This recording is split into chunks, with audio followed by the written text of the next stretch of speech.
है वो है फंडामेंटल में, मेमोरी में। मेमोरी क्या होता है, कैसे होता है, यूज क्यों होता है, क्यों प्राइमरी, क्यों सेकेंडरी, क्यों वोलाटाइल, क्यों नॉन वोलाटाइल, ये सब डिस्कशन हम कर चुके हैं। अब जो है हमको बात करनी है अपने एक्चुअल थ्योरी पर, what is memory, what is type of memory, वगैरह वगैरह। तो चलिए उसको अपन लोग देख लेते हैं। सबसे पहले अपन लोग इसके नोट्स को खोलें, तो इसका नोट्स भी लिख लीजिएगा।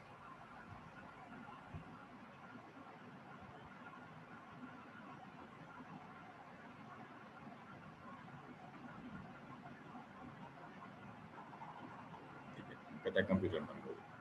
तो कंप्यूटर मेमोरी क्या है, देखिए memory is memory memory is works memory is works just like human brain. जैसे हमारा इंसानी ब्रेन काम करता है वैसे ही ये भी काम करता है। ये बात ऑलरेडी मैं लास्ट वीडियो में बता चुका हूँ आपको, आप उसको देख लेंगे, लास्ट क्लास में जो डिस्कस हो चुका है। It is use to store data and instruction.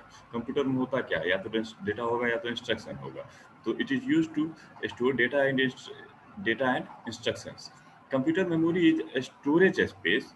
ये एक स्टोरेज स्पेस है in computer where data is to be processed and instruction required for processing are store. इसमें क्या होता है कि जो भी इंस्ट्रक्शन रिक्वायर्ड होगा या डाटा रिक्वायर्ड होगा उसको स्टोर करके रखेगा कहाँ पे, कंप्यूटर के मेमोरी के अंदर। There are two types of memory in computer, there are two types of memory. पहला है आपको प्राइमरी मेमोरी और दूसरा है आपको secondary memory. Primary memory and secondary memory दो टाइप का होता है। तो प्राइमरी मेमोरी क्या होता है, तो कहता है primary memory holds only those data and instruction on which computer is currently working. ये बात ऑलरेडी मैं फिर कल भी बता चुका, फिर भी आज बता रहा हूँ आपको कि ये वही तो डाटा रखता है जिसपे कि इसको काम करना है। Primary memory has limited capacity और साइज। साइज जो होता है प्राइमरी मेमोरी का वो लिमिटेड होता है। It is costly than secondary memory. इसको हम बना तो सकते हैं 500 जीबी का, लेकिन फिर कॉस्ट बढ़ जाएगा ना, इसलिए ये जो होता है लिमिटेड होता है, कॉस्टली डिवाइस है।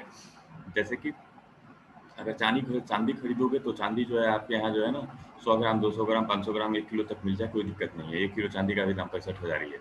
लेकिन अगर सोने खरीदोगे तो सोने का क्या होता है भैया, भरी में ग्राम में नापा जाता है। 1 ग्राम, 2 ग्राम, 3 ग्राम, 10 ग्राम, 20 ग्राम, 50 ग्राम, 100 ग्राम। 100 ग्राम पहुँचते पहुँचते तक तो आदमी करोड़ में नहीं, अरब में निकल जाए ना, करोड़ में। तो इसीलिए बात होता है कि जो प्राइमरी मेमोरी है तो कॉस्टली है। तो कॉस्टली चीज़ों की जो है मेमोरी साइज कम कर देते हैं, यूजेज कम कर देते हैं। तो यही कहता है primary memory has limited size, it is costly than secondary memory है, सेकेंडरी मेमोरी से महंगा होता है। It is also called main memory because computer uses it during processing. क्योंकि कंप्यूटर जब काम कर रहा था तो इसी का इस्तेमाल कर रहा था, इसलिए अपन लोग इसको क्या करते हैं, इट इज मेन मेमोरी और working memory. It is called main memory और वर्किंग मेमोरी, यही लिखते हैं ना, मेन मेमोरी और वर्किंग मेमोरी, वर्किंग मेमोरी। इसका it is generally made of semiconductor material like silicon. ये जो बनता है मेनली बनता है सेमीकंडक्टर मटेरियल से। Okay. Speed of primary memory is faster than secondary memory. इसकी जो स्पीड होगी वो फास्ट होती है सेकेंडरी मेमोरी से। अब पता है characteristics of main memory, these are semiconductor memory, it is known as main memory, usually volatile in memory। जो प्राइमरी मेमोरी है यूजुअली वोलाटाइल होता है, कभी कभी वोलाटाइल नहीं भी होता है, जैसे रोम जो है वो नॉन वोलाटाइल होगा, लेकिन फिर भी उसको प्राइमरी मेमोरी में कहते हैं, इसलिए कहते हैं यूजुअली जो है प्राइमरी मेमोरी वोलाटाइल होगा। Data is lost in case of power is switch off. अगर पावर स्विच ऑफ आप करोगे तो पावर डाटा आपका लॉस हो जाएगा। It is working memory of the computer faster than secondary memory. A computer can not run without primary memory. ठीक है।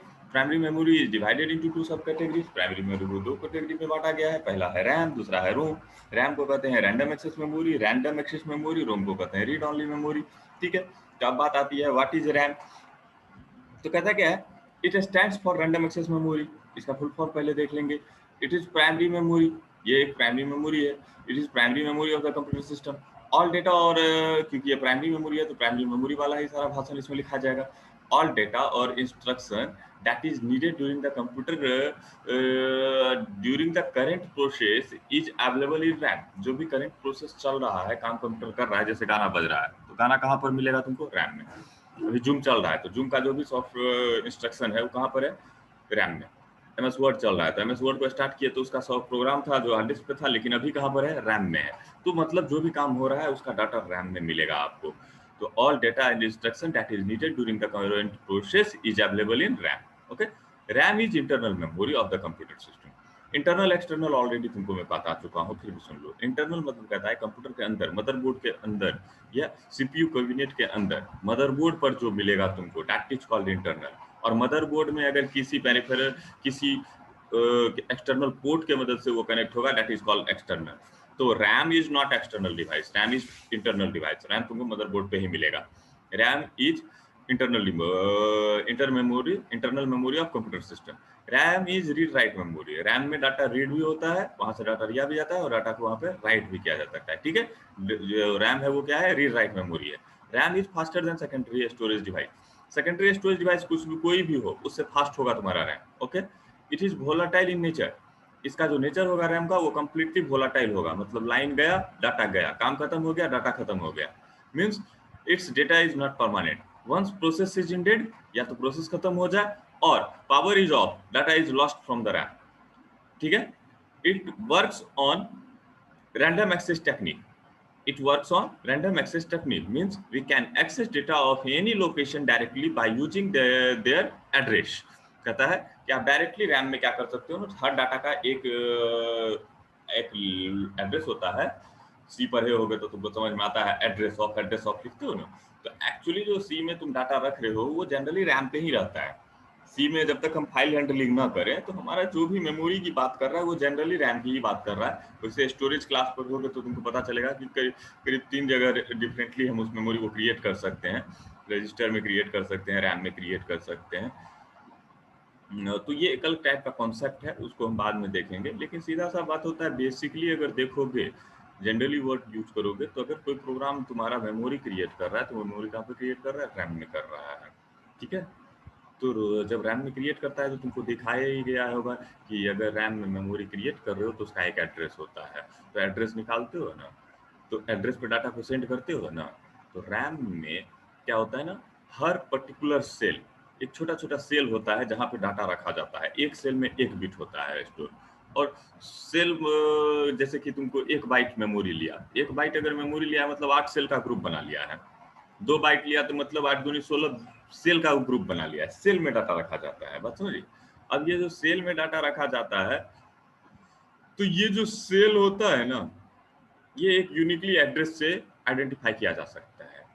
तो जब भी अपन डाटा रखते हैं तो वो क्या होता है ना, एक पर्टिकुलर एड्रेस पे डाटा जाता है और पर्टिकुलर एड्रेस से डाटा आता है। तो कहता है it works on random access technique, means we can access data of any location directly by using their address. आप उसके एड्रेस से, किसी भी लोकेशन का एड्रेस से डायरेक्टली डाटा उठा सकते हो, ना कि सीक्वेंशियली आपको डाटा उठाना होगा। मैंने लास्ट क्लास में आपको बताया था रैंडम एक्सेस और सीक्वेंशियल एक्सेस क्या होता है, जिसमें हम रैंडमली डाटा को एक्सेस कर सकते हैं रैम में। इसलिए इसका एक्सेसिंग टाइम जो होता है वो फास्ट होता है। अब कहता है cost of RAM is higher than secondary storage memory. Secondary storage device जो होते हैं वो बहुत अलग अलग टाइप के होते हैं, वो भी मैंने कल आपको बताया था। मैग्नेटिक होता है, फिर आपको ऑप्टिकल होता है, फिर आपको क्या कहते हैं, सेमीकंडक्टर भी होता है। लेकिन फिर भी सेमीकंडक्टर के भी जो क्वालिटी होती है वो उतनी बेहतर नहीं होती है जितना कि रैम का हमको करना पड़ता है।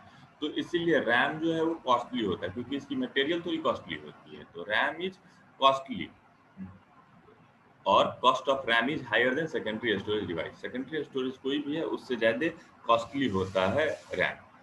It's memory size is too small in comparison of secondary storage device. इसका जो मेमोरी साइज होता है वो बहुत ही छोटा होता है in comparison of secondary storage device. अच्छा, उसके बाद कहता है it's memory is manage by operating system. इसका जो मेमोरी है वो मैनेज होता है किसके द्वारा, रैम का जो मेमोरी है वो मैनेजमेंट किया जाता है ऑपरेटिंग सिस्टम के द्वारा। जैसे कि MS वर्ड खुला हुआ है, पावर यहाँ पर जूम खुला हुआ है, विंडोज एक्सप्लोरर खुला हुआ है, और भी बहुत प्रोग्राम खुला हुआ है। तो सबको जो है उसी रैम में जो है जगह देना है ना। तो उसी में जो जगह देना है तो वो मैनेजमेंट कौन करता है, वो ऑपरेटिंग सिस्टम करता है। ठीक है, RAM is of 2 types. RAM जो है वैसे देख लो, ऐसा ही मोटा मोटी तुमको रैम दिखता है। इसके स्लॉट अलग अलग हो सकते हैं लेकिन दिखता मेनली आपका रैम ऐसा ही है। This is the RAM image. अब कहता है रैम के दो टाइप होते हैं, स्टैटिक रैम और डायनेमिक रैम। स्टैटिक रैम और डायनेमिक रैम ये दोनों टेक्नोलॉजी के आधार पर बना हुआ चीज़ है, दोनों रैम ही है। तो रैम है तो रैम की सारी डेफिनेशन इस पे लागू होती है, लेकिन एक रैम जो है टेक्निकली स्टैटिक है और दूसरा रैम जो है टेक्निकली डायनेमिक है। तो देखो स्टैटिक और डायनेमिक रैम को समझाना अभी हमको हमारे लिए तुमको समझाना बहुत मुश्किल काम है, लेकिन तुम्हारा काम है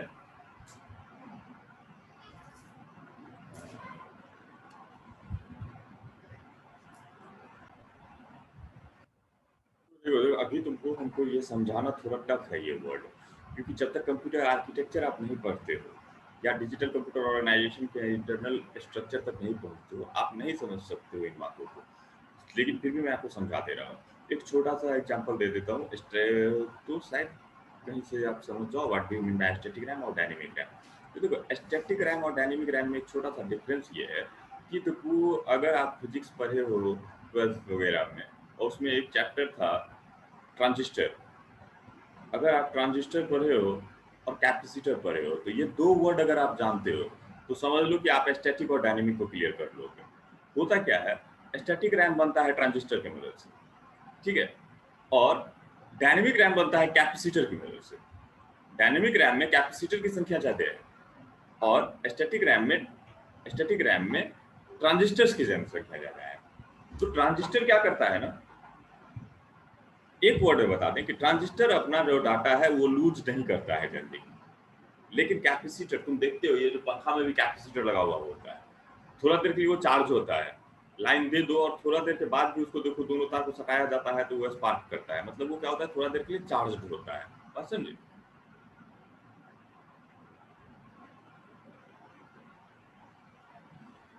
लेकिन ये नेचर आपके ट्रांजिस्टर में नहीं होता है कि वो थोड़ा देर के लिए चार्ज है और समय के साथ वो चार्ज क्या करता है लूज कर देता है, नहीं, ये नहीं होता है। समय के साथ उसका चार्ज लूज नहीं होता है। मतलब कहने का है कि कंप्यूटर में जो डाटा स्टोर है वो सिंपली चार्ज और नॉट चार्ज के फॉर्म में है। तो ट्रांजिस्टर में जो डाटा है वो भी इलेक्ट्रिकली चार्ज्ड है और नॉट चार्ज्ड है।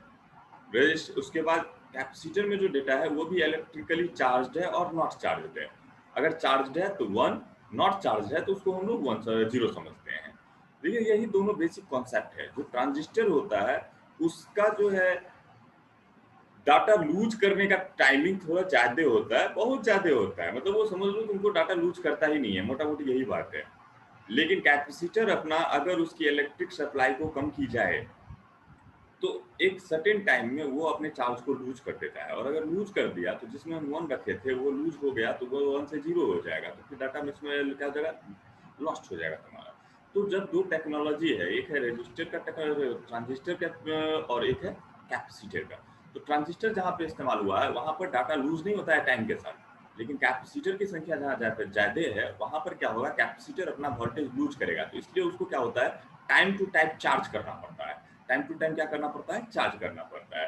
तो ये जो टाइम टू टाइम चार्ज करने का कॉन्सेप्ट जिस है ना, यही है तुमको मेनली अंतर स्टैटिक रैम में और डायनेमिक रैम में। स्टैटिक रैम कभी भी जो है अपना डाटा लूज नहीं करता है टाइम के साथ, और डायनेमिक रैम अपना लूज कर देता है टाइम के साथ, क्योंकि स्टैटिक रैम ट्रांजिस्टर बेस्ड है और डायनेमिक रैम जो है वो कैपेसिटर बेस्ड है, और कैपेसिटर बेस्ड टेक्नोलॉजी जो भी है वो कैपेसिटर समय के साथ लूज करेगा, इसलिए उसको बार बार रिचार्ज करने की जरूरत पड़ेगी इलेक्ट्रिकली, ना कि मोबाइल का रिचार्ज हम बोल रहे हैं। तो ये दोनों चीजें होती है बेसिक अंतर। एक समय के साथ लूज करता है तो इसलिए उसको बार बार चार्ज करना पड़ता है, और एक समय के साथ लूज नहीं करता है तो इसलिए उसको बार बार चार्ज नहीं करना पड़ता है। ये जो है ना, जो ट्रांजिस्टर से बना हुआ है, क्योंकि ट्रांजिस्टर साइज में बड़ा होता है in comparison of capacitor, in comparison of capacitor, और इसमें भी नंबर ऑफ ट्रांजिस्टर्स भी जो होते हैं वो काफी ज्यादा होते हैं। एक सेल के लिए लगभग 6 ट्रांजिस्टर होता है, लगभग 6 ट्रांजिस्टर का यूज होता है सिंगल सेल के लिए। तो साइज क्या होता है, ट्रांजिस्टर की संख्या बढ़ेगी एक सेल के लिए तो क्या हो जाएगा, मेमोरी का साइज बढ़ जाएगा, इसका स्टोरिंग कैपेसिटी कम होगा लेकिन साइज क्या हो जाएगा, इसका बड़ा हो जाएगा। तो साइज बड़ा हो जाएगा तो कंप्यूटर में डिसएडवांटेज आ जाएगा ना, कि कंप्यूटर में अगर डिवाइस का साइज बढ़ेगा तो तुम्हारे computer hardware hard disk sorry hardware का कंप्यूटर का साइज भी इंक्रीज करने लगेगा। तो ये इसकी डिसएडवांटेज है। लेकिन क्योंकि इसको बार बार रिचार्ज नहीं करना पड़ता है, रिफ्रेश नहीं करना पड़ता है, तो इसीलिए क्या होता है, इसका एक्सेसिंग टाइम क्या होता है, फास्ट होता है, आप इसको एक्सेस बार बार कर सकते हो, बहुत तेजी से कर सकते हो। फास्ट होता है। देखो एक तो कंप्यूटर अपने फास्ट है, उसमें भी जो है फास्ट और इससे भी फास्ट, मिली सेकेंड में बात करता है, नैनो सेकेंड में भी बात करता है, तो थोड़ा सा का अंतर होता है। लेकिन 100 नैनो सेकेंड को अगर हम बात करेंगे 1 नैनो सेकेंड से, तो 100 गुना का अंतर है ना। तो वही अंतर पड़ता है तुमको स्टैटिक रैम और डायनेमिक रैम के बीच में। तो स्टैटिक रैम का इस्तेमाल कब होता है और डायनेमिक रैम का इस्तेमाल कब होता है, ये देखना है आपको। दोनों टेक्नोलॉजी बेस्ड है, बाकी दोनों जो है रैम ही है, इसलिए डाटा लॉस तो तय है, होगा ही होगा, दोनों का डाटा लॉस तो होता है। तो चलो फिर भी तुमको दिखाते हैं कि कब स्टैटिक रैम क्या है और डायनेमिक रैम क्या है। ज्यादा माथापच्ची नहीं करना है, याद कर लेना। अगर ज्यादा माथापच्ची हो तो एक दो लाइन है जो कि आपको डिफरेंस याद रखना है, वो आपको बता दिया। क्या? एक जो है ट्रांजिस्टर से बना हुआ होता है, एक ट्रांजिस्टर बेस्ड मेमोरी है स्टैटिक रैम, और कैपेसिटर बेस्ड मेमोरी जो है वो डायनेमिक रैम। स्टैटिक रैम अगर आप बात करेंगे तो कंपैरिजन में इसका साइज जो है बड़ा होगा फिजिकली, बट स्टोरेज कैपेसिटी इसकी क्या होगी, कम होगी। हाँ, डाटा एक्सेसिंग स्पीड जो है स्टैटिक रैम की ज्यादा होगा। क्यों? क्योंकि इसमें जो है बार बार जो है डाटा चेंज नहीं हो रहा है और रिफ्रेश नहीं हो रहा है वो। और जब डायनेमिक रैम की बात करेंगे तो इसका साइज जो है कम होगा, इसका साइज जो है कम होगा, कैपेसिटी जो है ज्यादा होगा। साइज कम होगा और कैपेसिटी ज्यादा होगा। बात समझ गए? दूसरा चीज जो इसमें आएगा तुमको डायनेमिक रैम में, इसका कॉस्ट कम होता है। क्योंकि देख लो ना, ट्रांजिस्टर में ज्यादा सेल लगे हुए हैं और आपके कैपेसिटर की संख्या कम होती है, तो दोनों मतलब कई सारे कैपेसिटर ये और ये ट्रांजिस्टर का जो कंपोजिशन है वो भी आपको बेहतर तरीके से ना समझा सकते हैं। लेकिन एक बात सीधा समझ लो, फिर मटेरियल का ही अंतर है, और मटेरियल के अंतर की वजह से आपका रैम जो होगा, जो तुम्हारा डायनेमिक रैम होगा, वो सस्ता होगा। स्पीड जो होगा डायनेमिक रैम का, डाटा एक्सेसिंग स्पीड, वो स्टैटिक रैम से कम होगा, क्योंकि इसको बार बार रिफ्रेश रेट की जरूरत पड़ती है।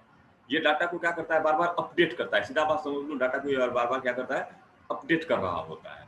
इसीलिए इसमें रीडिंग राइटिंग फ्रिक्वेंटली चलता है। लेकिन स्टैटिक रैम में रीडिंग राइटिंग फ्रिक्वेंटली नहीं चलता। एक बार डाटा राइट कर दिए हो तो उसमें से बार बार रीड कर सकते हो। लेकिन डायनेमिक रैम में डाटा तुम एक बार रख भी दियो है ना, तो वो बार बार अपने आप को चेंज करता है। क्यों? क्योंकि समय के साथ वो लूज करेगा अपना मेमोरी, और जब वो लूज करेगा तो इसलिए उसको अपडेट करना जरूरी होता है। तो आई थिंक आपको कुछ समझ में आया तो बहुत बढ़िया, नहीं तो चलो हम थ्योरी पढ़ देते हैं, समझ लेना। Static RAM is a type of semiconductor memory that uses bi-stable latching circuit to store each bit.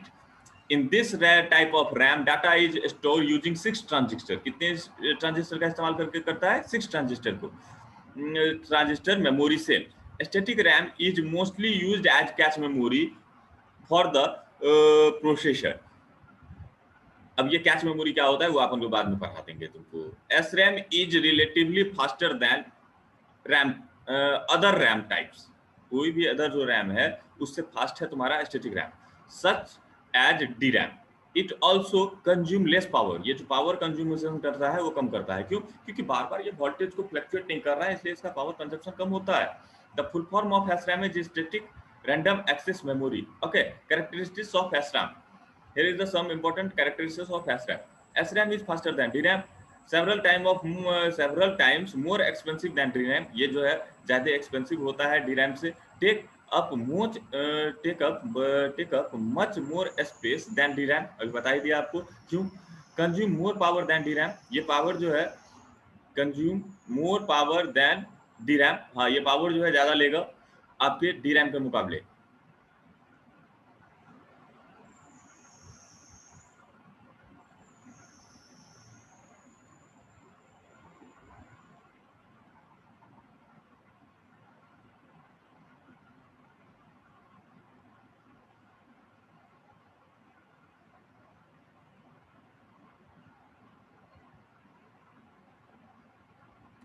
Less power, ये कंज्यूम करता है less power than D RAM. Consume less power than D RAMs. Okay, उसका usage, इसका usage जो है आप सुने होंगे L1 कैच और L2 कैच. तो L1 कैच और L2 कैच जो है तुम्हारा कंप्यूटर में देखते हो 1 MB 2 MB 2 MB 4 MB का होता है. तो ये जो L1 और L2 कैच है ना, इसके अंदर इस्तेमाल किया जाता है तुमको स्टैटिक रैम का. उसका कहता है cycle time is much shorter compare to DRAM because it does not require pause between access. अभी आपको बताती है कि इसमें रीडिंग राइटिंग नहीं चलता है बार बार. एक बार डाटा राइट कर दिया है तो डाटा स्टोर है जब तक कि दोबारा उसको कोई चेंज ना कर दे. तो ये इसका जो होता है साइकिल टाइम करने का मतलब होता है data accessing time. Data accessing time जो इसका होता है वो ज्यादा होता है in comparison of D RAM. It's often used only in cache memory, only as a cache memory. ये जनरली कंप्यूटर में जो इस्तेमाल होता है एज ए कैश मेमोरी ही इस्तेमाल होता है। ये तुम्हारा एक्चुअल रैम जो है वो कभी भी डी रैम नहीं होता है, वो बहुत महंगा पड़ेगा। कैश मेमोरी बहुत महंगा होता है इन कंपेरिजन ऑफ रैम। तब ना देखते हो 1 MB और 2 MB 4 MB का जो है तुम्हारा कंप्यूटर में लगा हुआ होता है ये कैश मेमोरी। अब कैश मेमोरी क्या होता है वो बाद में देख लेंगे, अभी आपको सिर्फ इसको रट जाना है। डी रैम सेम वही चीज है आपको। What is D RAM? तो कहता है it is a type of RAM, it is a type of RAM which allow you to store each bit of data in separate capacitor with a particular integrated circuit. एक particular integrated circuit के मदद से capacitor में ये इस्तेमाल store करता है data को, ठीक है। वो ट्रांजिस्टर में करता था और वो भी 6 ट्रांजिस्टर से एक बिट को स्टोर करता था, लेकिन ये कैपेसिटर का इस्तेमाल करता है। DRAM is constructed using capacitor and few transistor। कुछ ट्रांजिस्टर्स भी होते हैं लेकिन कुछ ट्रांजिस्टर होते हैं, लेकिन जनरली जो ये इस्तेमाल करता है कैपेसिटर का इस्तेमाल करता है। In this type of RAM the capacitor is used for storing the data. मतलब बिट को स्टोर करने के लिए इस्तेमाल होता है किसका? कैपेसिटर का। Because capacitor loses his charge with time, so it is needed recharge frequently to prevent data. अभी बताया आपको कि अगर कोई लूज कर देगा तो फिर 1 जो है 0 में बदल जाएगा, तो फिर दिक्कत हो जाएगा ना। सो refreshing is needed in this type of RAM. इस टाइप के रैम में क्या होता है, बार बार रिफ्रेशिंग की जरूरत पड़ती है। It is a standard computer memory of the modern desktop. Modern desktop हटाओ, मॉडर्न कंप्यूटर लिख दो। मॉडर्न कंप्यूटर, वो डेस्कटॉप हो, लैपटॉप हो, तुम्हारा कंप्यूटर फोन हो, स्मार्टफोन, उसे कोई नहीं पता। जो रैम का वर्ड यूज होता है वो जनरली डायनेमिक होता है, ठीक है। The full form of dynamic D RAM is dynamic random access memory. अब कैरेक्टरिस्टिक्स ऑफ डी रैम की बात करेंगे तो कैरेक्टरिस्टिक्स ऑफ डी रैम है आपका कॉस्ट इफिशिएंट। डी रैम जो है कॉस्ट में सस्ता होता है। It has a short data life time, क्योंकि इसका डाटा जो है फ्रिक्वेंटली लूज करता है, इसलिए कहते हैं कि इसका जो डाटा है वो लाइफ टाइम है वो शॉर्ट होता है। रिक्वायर्ड टू रिफ्रेश, इसको रिफ्रेश की जरूरत पड़ती है, ठीक है। Slower compare to S RAM, ये स्लो होगा in comparison of S RAM. Less power consumption, इसका जो पावर कंजप्शन है वो लेस होता है, लेस पावर कंजप्शन, ठीक है। इसका पावर कंजप्शन जो होगा वो क्या होगा, लेस होगा। डी रैम जो है कम पावर कंजप्शन करता है, डी रैम जो है कम पावर कंजप्शन करता है। हाँ, डी रैम कम चार्जर कंप्रेशन करता है, तो जब डी रैम कम पावर कंजप्शन करता है तो एस रैम ज्यादा पावर कंजप्शन करेगा, 100% करेगा, क्योंकि ट्रांजिस्टर है।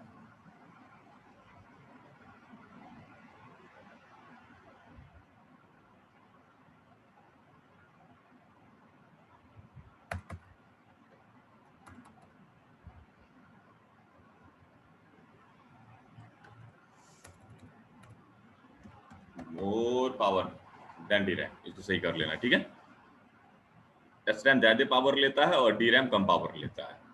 तो ये हो गया आपका मोटा मोटी RAM. What is RAM, types of RAM. आप इसको लिख करके इसका नोट्स बना लीजिएगा, और तो नहीं हो तो रट्टा मार लीजिएगा, क्योंकि आपसे पूछेगा ही पूछेगा व्हाट इज रैम। कभी कभी ये भी पूछ देता है कि difference between static RAM and dynamic RAM. तो कुछ नहीं, एक तरफ स्टैटिक रैम का डिफिनेशन लिख डालना पॉइंट बना बना के, और एक तरफ डायनेमिक रैम का लिख देना पॉइंट बना बना करके, ठीक है। हम तुमको रैम पढ़ा सकते हैं, और रैम से कैसा क्वेश्चन पूछेगा वो तो तुमको समझना पड़ेगा। तो it is all about your chapter RAM. Next chapter जो है अपना वो है तुमको रोम, ओके। इसको कर लेना, इसका नोट्स बना लेना और हमको सेंड कर देना। कोई दिक्कत हो तो बोल लेना।